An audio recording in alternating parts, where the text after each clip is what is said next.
July 4th, ironically, Independence Day, Portland has been unlawfully occupied by federal troops.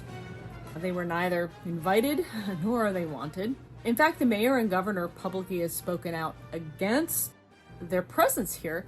But make no mistake, the violence you've heard about happening in Portland was happening before 6 weeks before the feds arrived. Perpetrated by the local Portland Police Bureau under the orders of our mayor and police commissioner Ted Wheeler, who's since become known as Tear Gas Teddy. The arrival of the feds just exacerbated the sense of injustice and actually reinvigorated a weary group of protesters whose numbers were dwindling. Morale was down basically because of 6 straight weeks of unprovoked police brutality. Now we're dealing with an unlawful federal occupation on top of this police brutality that has been going on for 62 nights and counting. I live here in Portland, and I've seen countless videos from journalists, both citizen journalists on the ground on the front lines, as well as mainstream journalists who've been here covering the protests downtown.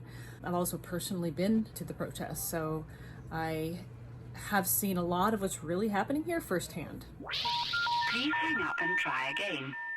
My name is Christine, and I'm a 50-year-old woman who has a master's degree in English from a decent state college.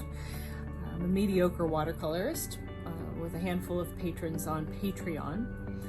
I'm a disabled Navy veteran with complex PTSD, and I'm a former author and documentarian. Basically, I'm an average American citizen. I'd like to start with this often repeated myth of the riots, anarchists, Antifa, who are radical extremists, etc. This has been so grossly exaggerated. I mean, it's to the point of it's comical if it wasn't so serious. In the days following George Floyd's murder, there were riots in Portland, just like there were riots in virtually every major U.S. city. They lasted for a night or two, and then they ended. There hasn't been a riot in Portland since the end of May. There were and are very few anarchists who are being aggressive. I won't even say violent, because in comparison with the level of police violence, it's not even in the same ballpark. Group of people who hold a particular political ideology, like Republicans or Democrats or the Green Party. Being an anarchist does not automatically inherently make you violent. Antifa is a word that literally means anti-fascist. This word has been utterly vilified by Trump. Antifa isn't a group.